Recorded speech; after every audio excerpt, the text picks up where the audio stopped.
This is a Chwinga, and I can guarantee that you're not using this creature to its fullest potential in your D&D games. Chwinga are these really interesting elemental creatures that, despite their typing, give off a unique fey flair. They are incredibly shy and live in all kinds of nature and are tied to that aspect of nature itself. You got rock Chwingas, water Chwingas, sand Chwingas, stone Chwingas, plant Chwingas, etc. And in the solitude, in their isolation, when they do come across other sorts of creatures that they don't feel threatened by, they are often fascinated by them. And as a whole, they find civilization intriguing and really curious. They puzzle over creatures that wear armor, carry weapons, use tools, and cook food. When a Chwinga encounters one or more humanoids, its curiosity sometimes gets the better of it, and it shadows those creatures for a short time to observe them. With this description too, they're honestly a lot like the Kodama from Princess Mononoke, and that was the first thing that came to mind. Especially with the scenes when they're mimicking Ashitaka, helping him bring the guys from the village back home. You know, the scene when they're trekking through the woods and they're kind of like looking at him and doing the same thing. They're carrying their buddies around. They're known to literally do this behavior, and you can't tell me that this wasn't inspired by the movie. And Chwingas, after having observed someone for a long enough period of time, and they find that they like this person, they can even bestow upon them a charm. And Chwinga charms are kind of where our big issue with them starts. The mechanic itself reads that Chwinga targets a humanoid that it can see within 5 feet of it. The target gains a supernatural charm of the DM's choice. And the text cites Chapter 7 of the DMG with some fun potential charms you can use for your games. And even besides the DMG, there are actually a few other books that feature some of their own charms that you can add for Chwingas to use, and we're going to cover some of those later. But of course, you can always make whatever charms you want and just homebrew it and include in your own games. However, this really cool mechanic, as I was mentioning before, is often what makes the Chwinga so underutilized in games. They're too powerful.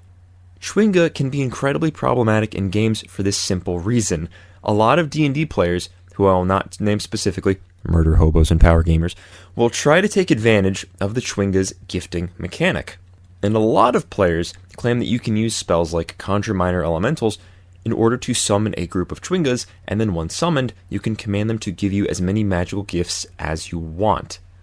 Since the gifts themselves don't expire after they're used, and these are physical items as well, which is an important thing to note. In D&D, you have this aspect where you can't be under the effect of 2 different magical effects at the same time, and the charms wear off. And now normally, when you imbue a magical effect into a creature, that effect will last for a certain duration. However, because the charms are typically physical objects, it means that you can hold on to them for a certain prolonged period of time, and just basically farm Chwinga charms.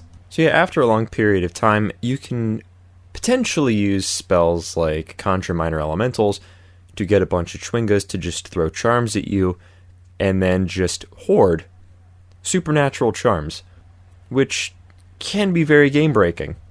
So when I say that you're not using these creatures well in your games, it is likely for this very reason, and honestly, it's not even really your fault.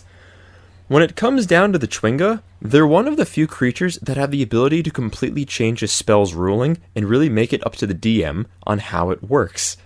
Because with these types of summoning spells, they're really only effective when you, the player, can choose what comes out of them.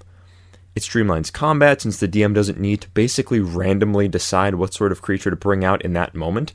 However, it then does give a lot of power, sometimes a little bit too much power to the players to decide what creature gets to come out, and then potentially break the game with. With this controversy surrounding the Chwinga, it's very hard to figure out what exactly to do with them, but in my opinion, the answer is actually a lot more simple than you'd think. First, if it comes to the mechanic, you're the DM. And personally, when it comes to summoning spells, I am in favor of letting the players decide what creatures they get to bring out with their various conjuration and summoning spells. And if my players wanted to continuously farm Chwinga charms, well, there are more useless charms in their repertoire. The effect says that you as the DM decide what charms to give the player. So you're the one that gets to go ham, not the players, actually. I let the players get some fun charms once. You gotta reward creativity, but don't let players break this mechanic. Seriously. If there's certain charms that they're looking for because it's something pertaining to the plot, yeah, honestly, it could be a really quick solution. It can even ease up the writing on your back because, let's be real, do you want to try to make up a side quest on the spot for some chaos that the players got themselves into completely accidentally just with maybe garbage rolls? Or instead, do you maybe just want to have a nice little out? Chwingas can sometimes be that out for you, but it's something too that you don't want the players continuously relying on it with.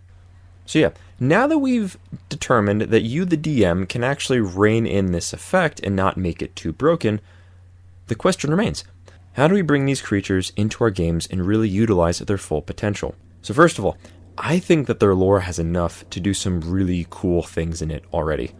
Depending if you want to have more of an ecological theme tied to your campaign, having Chwingas in your game can be really fun angles for the players to be rewarded with after they finish up a particular arc. Literally, having little emissaries from nature reward and thank the players for their deeds and efforts in the last arc. Maybe it was to stop some sort of fire-worshipping cult from burning down all of the forests in the kingdom. Or maybe it was Desert Chwinga coming and showing their gratitude to the players after they finally brought rain back to the sands. Something like that. And in addition, the charms can be great rewards for certain little side quests, or even just main quests. For example, if you're playing in a campaign with a particularly challenging circumstance, let's say that your party is getting ready for a big boss fight, a character just lost a limb, or if the party is just experiencing some rather difficult challenges, the Chwingas can be a great way to help the players power up a bit and face down challenges that they might not have been able to deal with at their current levels. Having a mini side quest for the players can give them a little last opportunity for them to get stronger and become more powerful, both as a milestone XP-wise and also as a mechanic-wise. As I mentioned, Chwinga charms can do a lot, and the setup for this can be really easy too. Have local townsfolk talk about the legend of the Chwingas. It's not incredibly common, they'll begin to say, that someone would come back from the wilds toting a new totem. Maybe they were out gathering herbs or hunting or whatnot, maybe just out for a walk, and were greeted and shadowed by a Chwinga, or even a group of Chwingas. And this can be just enough of a hook to lead your players down, for them to go on their own Chwinga quest. Give the direction of a few NPCs that the players can go and ask more questions to, and then set them loose. And from this little questing aspect, one angle of the Chwinga that I think we can get a lot of fun inspiration from are the Koroks from Legend of Zelda. In the mainline games, these are little forest creatures, and they're commonly known for their little puzzles. Most of the time, the puzzles will involve Link interacting with nature and the environment around him in some way, and when the task is completed, the Korok will pop out and give Link a little something. And some of these fun puzzles can include things like unclogging little dams, stacking up stone towers, or just general naturally themed related tasks that we can use with our Chwinga stuff. And once you clear out that specific task or puzzle, you encounter a Chwinga, and they can give you a little charm. Maybe whatever you did was something that was really bothering the Chwinga before, and now you fixed it for them. Therefore, they're giving you a little charm as gratitude. And these little things can help players be a bit more mindful of their surroundings, because they'll never know where or when a Chwinga can be hiding. And now with this too, I think we still can take the concepts of the Chwinga even further. Continuing onward with the Korok example, and even too with the Kodama example, I want to talk about how Chwingas as a concept can and should be used to highlight or even hint at something bigger happening behind the scenes in your campaign. With Koroks, there's the Great Deku Tree. Let's say we do something similar with the Chwingas. They might have a large, massive guardian elemental that's keeping watch over the entirety of nature in that one region. And even too, we see something very similar with the Kodama in Princess Mononoke. Those creatures in the movie start setting the stage and highlighting, hey, there's something in this forest that's bigger than you and me. And then we start to see the Kodama start to herald in the appearance of the forest spirit. The Chwinga can be used to do something similar. You can look at a Chwinga and say, hey, with these creatures here, I feel like there's more going on around us than we really think. Or there's more going on here than we really think. And there might be something bigger lurking in these woods. And even too, while the Chwinga are usually seen in this benevolent, chill kind of light, their alignment's neutral, but, they still seem as generally harmless. I want to talk about the purely chaotic nature that Chwingas can bring into a campaign. Yes, Chwinga charms can be very beneficial. They can empower players and grant a lot of magical abilities. However, Imagine a darker influence. Imagine the Chwingas are angry at the humanoids and other creatures that are slowly overtaking and destroying their homelands. And there's one malevolent force directed at the humanoids and their civilization that also wants revenge. They make friends with the Chwingas and then encourage the Chwingas to give out some of their most malevolent charms in possibly the worst hands they can be in. For example, let's take the charm of Lesser Conscription. Do you know what it does? As an action, you can summon a barbed devil, 2 bearded devils, or 3 spined devils. And then once you use the charm, they pop up around you and they serve you all of your commands for 9 days or until they are vanquished.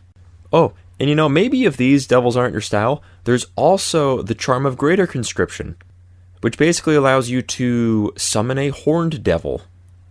Once again, when you summon it, it lasts around you for, 9 days and serves you until, it's vanquished. So yeah, just to put things in perspective here, you know what the CR of a Chwinga is? It's 0. Do you know what the CR of a horned devil is? It's 11. Using these charms, you could massively empower the wrong people. Things could escalate very quickly. If any unscrupulous people were to get a hold of these charms, or if a BBEG was to either be farming these sorts of charms for themselves and then giving them out to people, or just encouraging their Chwinga crew to give charms out to people that the Chwingas see do horrible stuff to other people, like offing people, stealing from the innocent, or just doing general evilness. And if a Chwinga was to see that, then they would reward that evildoer with that charm. And that charm could promote the character to do even more general evilness. And if a Chwinga saw that person use the charm for more evilness, then they would get even more charms, and basically just feed in the cycle. And this would probably continue until the problem plaguing the Chwingas was completely taken out, and then they could just return to their peaceful woods, and the BBEG gets their evil goals completed, without the Chwinga even realizing that they've basically just caused a massive genocide, possibly.